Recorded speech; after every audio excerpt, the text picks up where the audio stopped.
honestly, is the aspect of real estate that a lot of people start with is being a realtor.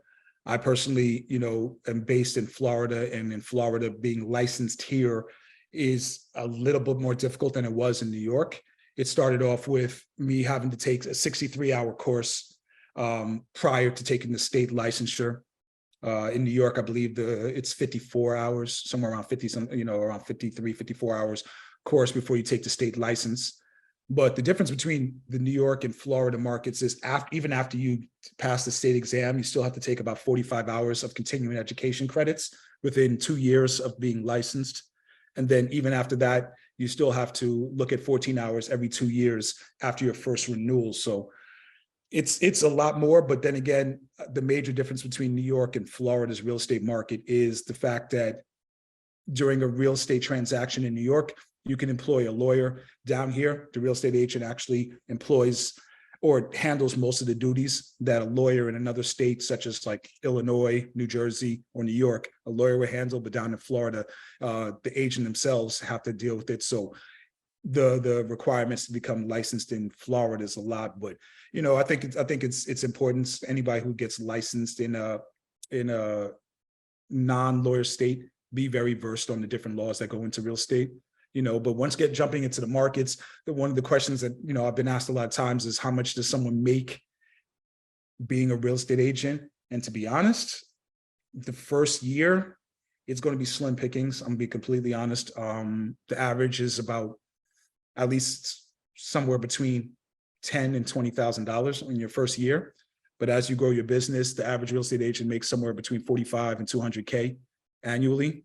But the main thing about being an agent is you have to have staying power. And I would always suggest someone having a part-time, or even not going into real estate full-time until they've built enough business to make it a full-time career. Because unfortunately, 75% of realtors fail within the first year because they don't have enough cash cushion to survive the first, slow couple of months. I know for me personally, I didn't close my first deal.